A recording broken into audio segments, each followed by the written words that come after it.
ഓം പാർത്ഥായ പ്രതിബോധിതം ഭഗവതാ നാരായണേന സ്വയം വ്യാസേന ഗ്രഥിതം പുരാണമുനിന മധ്യേ മഹാഭാരതം.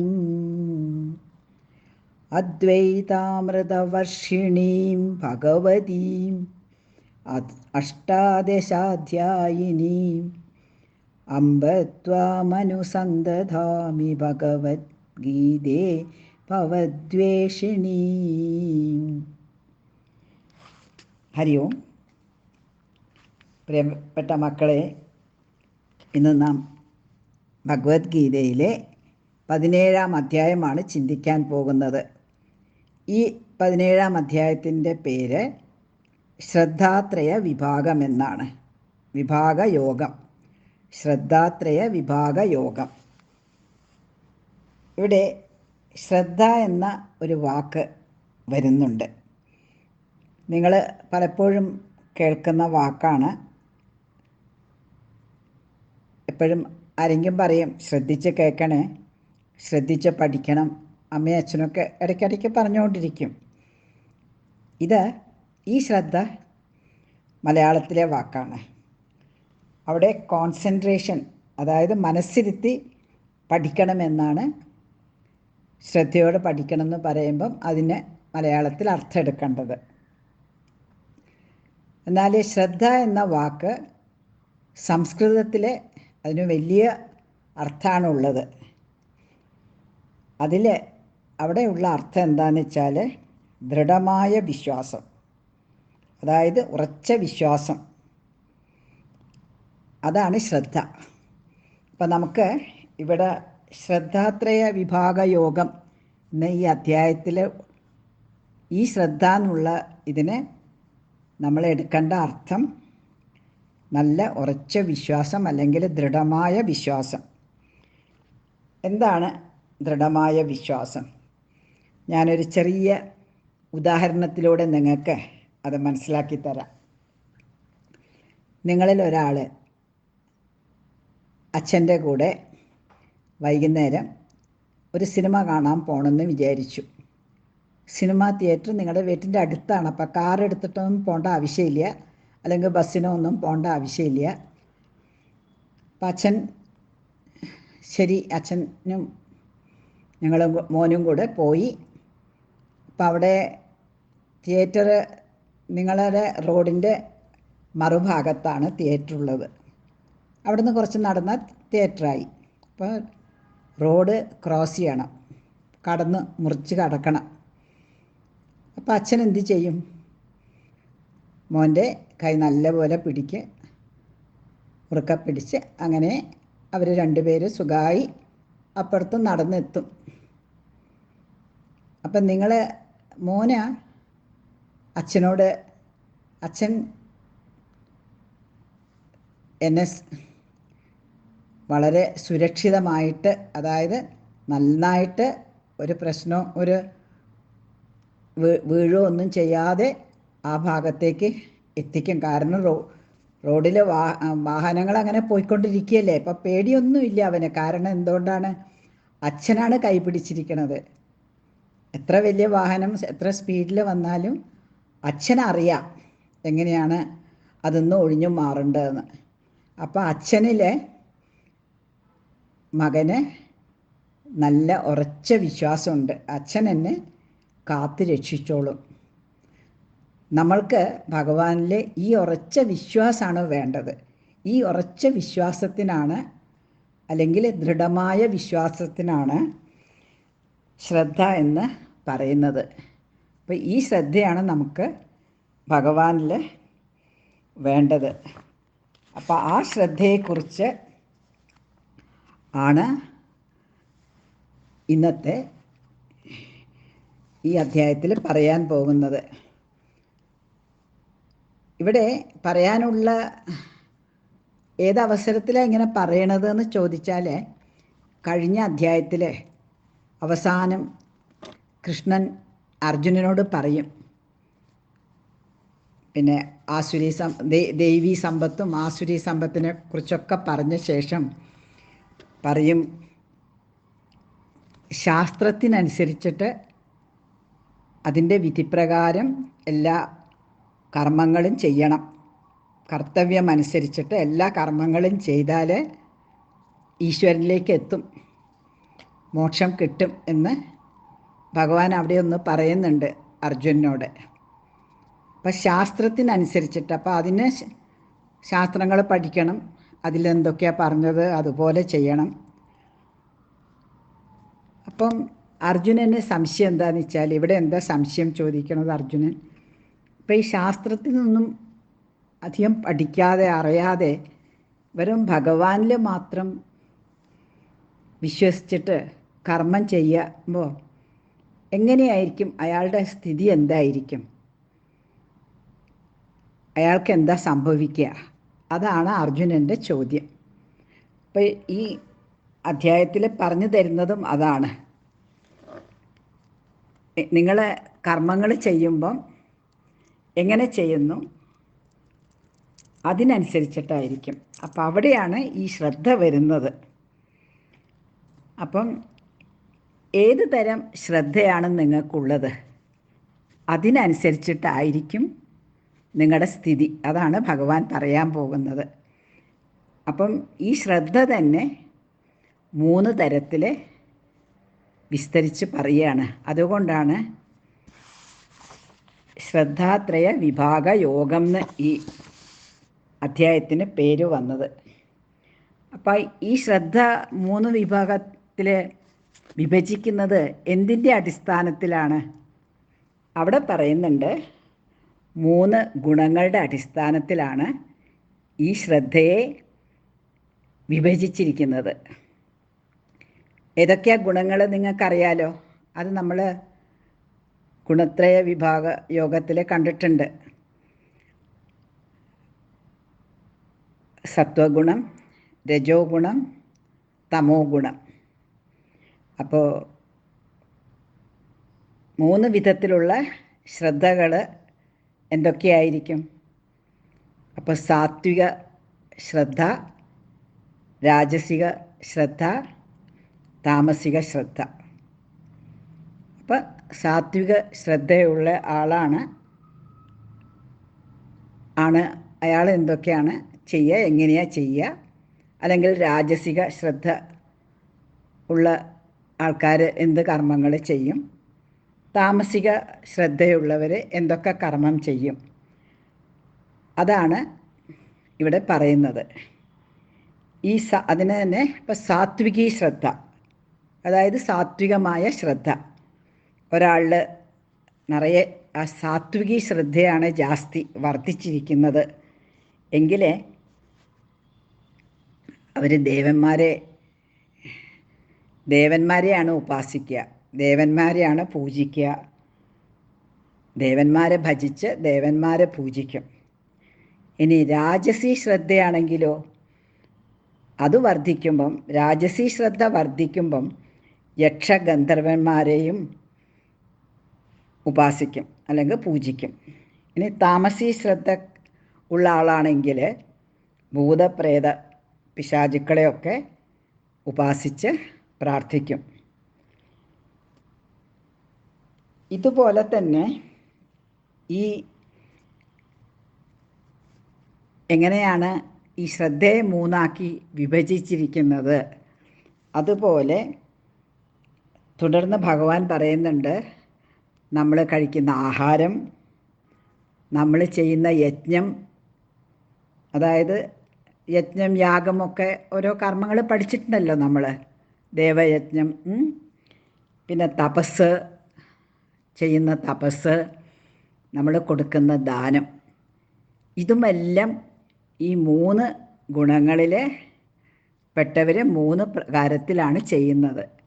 അപ്പം ശ്രദ്ധ 3 പ്രകാരത്തിലുള്ളതുപോലെ തന്നെ ഇവിടെ ആഹാരം 3 പ്രകാരത്തിലുണ്ട്. അതായത് സാത്വിക ഗുണമുള്ള ഒരാൾ എന്തൊക്കെ ഭക്ഷണം കഴിക്കുക?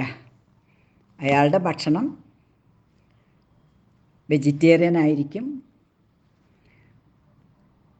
മത്സ്യമാംസ ആഹാരങ്ങളൊന്നും കഴിക്കില്ല, അധികം എരിവ് പുളി അതൊന്നും ഉണ്ടാകില്ല. ദേഹത്തിനും മനസ്സിനും ഒക്കെ വളരെ സാത്വിക ഭാവം ഉണ്ടാക്കുന്ന ഭക്ഷണമാണ് പാല്, തൈര്, അങ്ങനെ പല കാര്യങ്ങളും.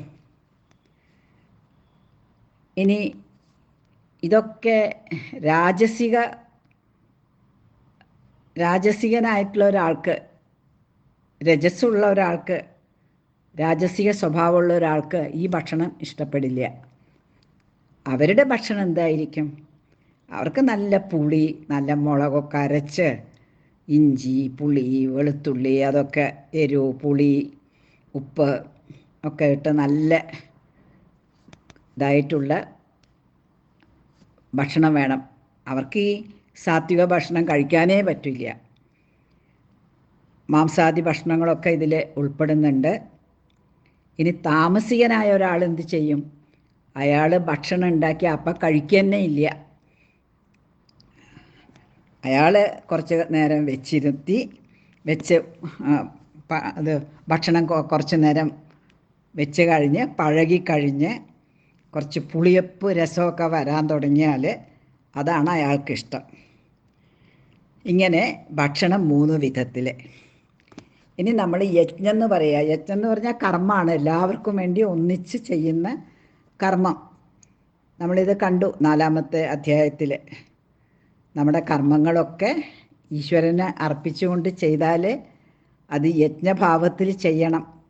ഈശ്വരനുള്ള അർപ്പണഭാവത്തോട് ചെയ്യുന്ന കർമ്മത്തിനാണ് യജ്ഞം. അതിൽ യാഗം, പലതരം യജ്ഞങ്ങളുണ്ട്, യാഗമുണ്ട്. അപ്പം എന്താണ് സാത്വിക യജ്ഞം എന്ന് പറഞ്ഞാൽ?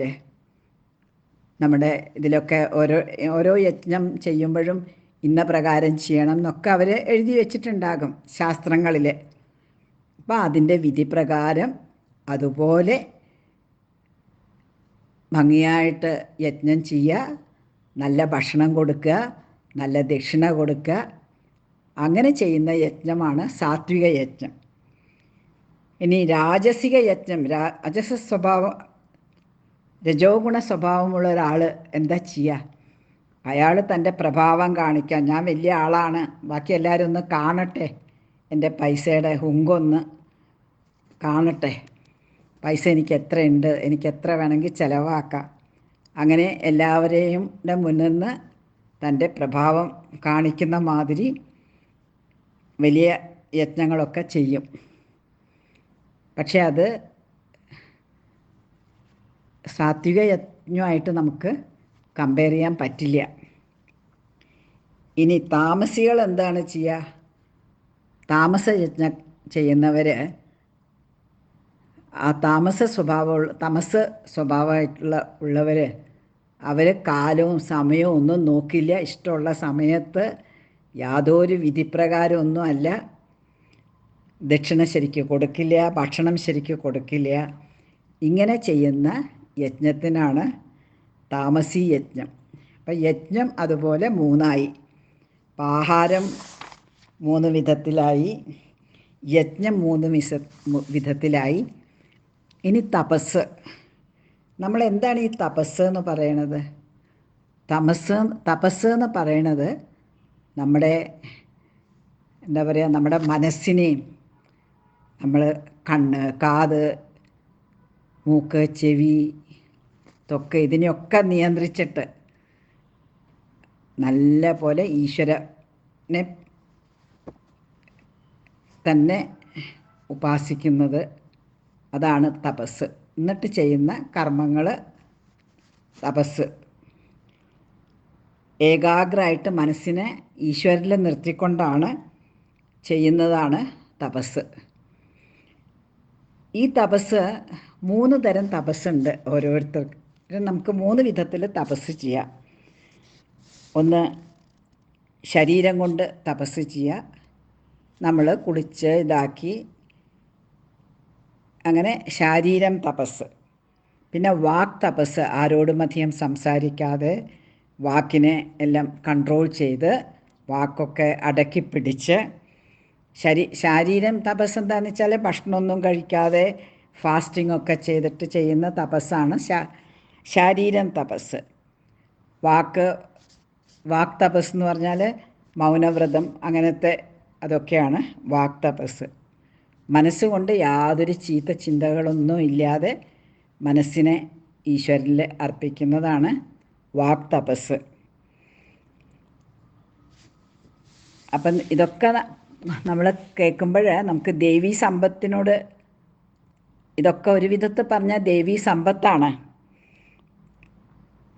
സന്തോഷം കൊടുക്കുന്ന വാക്കുകൾ മാത്രം പറയുന്നത് അതും ഒരു വാക് തപസ്സാണ്.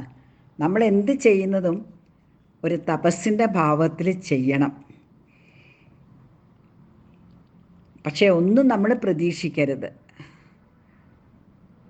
നമ്മൾ തപസ് ചെയ്യുന്നത് എനിക്കെന്തെങ്കിലും നേടാൻ വേണ്ടിയിട്ടായിരിക്കണം എന്നുള്ള ഭാവമില്ലാതെ ചെയ്യുന്ന തപസ്സാണ് സാത്വികം തപസ്. ഇനി രാജസികമായിട്ടുള്ള തപസ് എന്താണ്? രാജസം തപസ് എനിക്കെന്തെങ്കിലും വേണം എന്ന് പറഞ്ഞിട്ട് ഈശ്വരനെയോ അല്ലെങ്കിൽ അവരുടെ മനസ്സിൽ ഇതാക്കിയിട്ടുള്ള ആളെ തപസ് ചെയ്ത് പൂജിച്ച് വരുത്തി വരം വാങ്ങുന്നതൊക്കെ തപസ്സാണ്. ഇനി താമസം തപസ് എന്താണ്? അവരെ ബാക്കിയുള്ളവരെ ഉപദ്രവിക്കാൻ വേണ്ടിയിട്ട് എനിക്ക് ശക്തി കിട്ടണം അങ്ങനെ പറഞ്ഞ് ചെയ്യുന്ന തപസ് താമസികം തപസ്. അതുമാത്രമല്ല, ചിലവർ സ്വന്തം ദേഹത്തിനെ തന്നെ കഷ്ടപ്പെടുത്തി, എന്താ പറയുക, ദേഹത്തിനെ തന്നെ ഉപദ്രവിച്ച്, സ്വന്തം തന്നെ ഉപദ്രവിച്ചും ചെയ്യുന്ന തപസ്സുകളൊക്കെ ഉണ്ട്. ഇത്രയും അറിഞ്ഞാൽ മതി നിങ്ങൾ.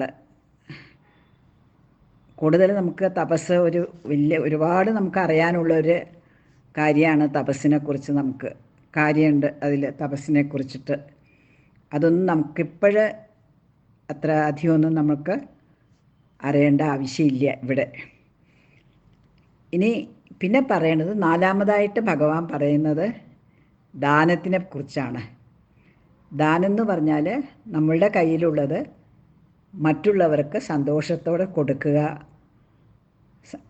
അവരുടെ സന്തോഷത്തിനായിട്ട് അവർക്ക് വേണ്ടിയിട്ട് കൊടുക്കുന്നതിനാണ് ദാനം എന്ന് പറയുന്നത്. നമ്മളെപ്പോഴും ദാനം ചെയ്യുമ്പം നമ്മൾ 3 കാര്യം ശ്രദ്ധിക്കണം. ഒന്ന് ദേശം, കാലം, പാത്രം. ഇതെന്താ ഈ 3 വാക്കുകൾ കേൾക്കുമ്പോൾ നിങ്ങൾ വിചാരിക്കും ഇതെന്താണ് ഇങ്ങനത്തെ പാത്രം കൊണ്ടുപോകുന്നത് പിച്ചപ്പാത്രം കൊണ്ടുപോകുന്നതാണോ? അതല്ല. ദേശം എന്ന് പറഞ്ഞു കഴിഞ്ഞാൽ നമ്മൾ കൊടുക്കുന്ന സാധനം ആ ദേശത്തിന് ഉചിതമായിട്ടുള്ളതായിരിക്കണം, ദേശത്തിന് പറ്റിയതായിരിക്കണം. ഇപ്പം നല്ല ചൂടുള്ളൊരു സ്ഥലത്ത്, മദ്രാസിലൊക്കെ അങ്ങനെ നല്ല ചുട്ട സമയത്ത് ഒരാളെ കാണാൻ പോയി, വളരെ വേണ്ടപ്പെട്ട ആൾ. അപ്പോൾ സ്നേഹത്തോടെ എന്തെങ്കിലും കൊടുക്കണം. സ്നേഹത്തോടെ നമ്മുടെ കയ്യിലുള്ളത് കൊടുക്കുക, അദ്ദേഹത്തിന് ദാനം ചെയ്യുക.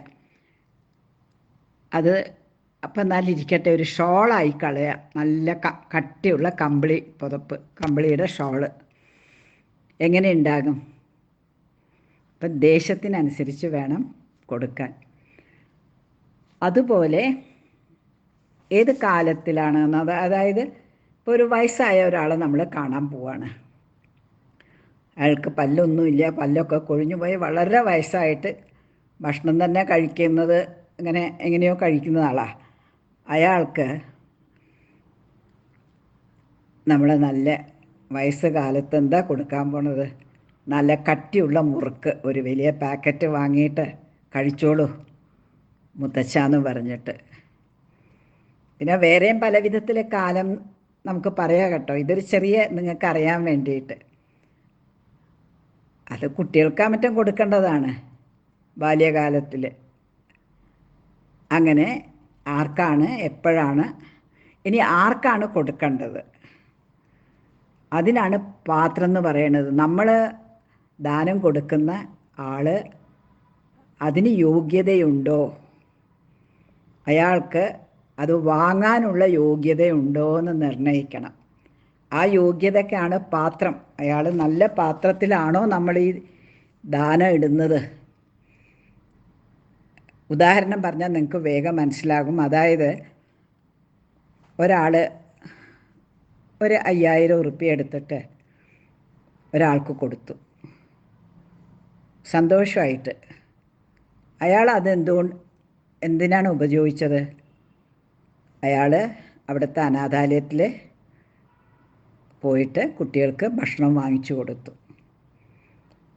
അപ്പോൾ അറിയുന്ന ആൾക്കാണ് കൊടുത്തത്. അതുകൊണ്ടാണ് അറിഞ്ഞിട്ട് വേണം കൊടുക്കാൻ. അപ്പോൾ വളരെ സന്തോഷമായി. എന്നാൽ മറ്റൊരാൾക്ക് അറിയാതെ 5000 റുപ്യ എടുത്തിട്ട്, അയാളെക്കുറിച്ച് അധികമൊന്നും ചോദിക്കാനൊന്നും മെനക്കെട്ടില്ല. അയാൾ ചോദിച്ചു. അപ്പോൾ അയാളുടെ ഭാവമൊക്കെ കണ്ടപ്പോൾ ഇഷ്ടമായി. പിന്നെ അധികമൊന്നും നോക്കാതെ 5000 റുപ്യ കൊടുത്തു. അയാൾ ചോദിച്ച വിധമൊക്കെ വലിയ സന്തോഷമായി. പിന്നെയാണ് അറിയണത് അയാൾ വലിയൊരു ഭീകരനാണ്. അപ്പം അയാൾ ഈ പൈസ ഉപയോഗിച്ചത് എന്തിനാണ്? തോക്കുണ്ടാക്കാനും ബോംബുണ്ടാക്കാനും മറ്റുള്ളവരെ കൊല്ലാനും. അപ്പം അത് ശരിയായ പാത്രമാണോ? അല്ല. അതാണ് പാത്രം എന്നുള്ളത്. അപ്പം നമ്മൾ യോഗ്യത ഉള്ളവർക്ക് മാത്രം, അതായത് നമ്മുടെ ദാനം സ്വീകരിക്കാൻ യോഗ്യത ഉണ്ടായിരിക്കണം. അത് നോക്കി വേണം. അവർക്ക് ആവശ്യമുണ്ടോ ഇല്ലയോ എന്നുള്ളത് നോക്കിയിട്ട്, അല്ലാതെ എല്ലാവർക്കും എടുത്ത് കൊടുക്കുന്നതിന് അത് ശരിയായ ദാനമല്ല. ഇത്രയും കാര്യങ്ങൾ ചെയ്ത് കഴിഞ്ഞിട്ട് ഇനി നമ്മൾ എങ്ങനെയാണ് സാത്വിക ദാനം എന്ന് പറയണത്?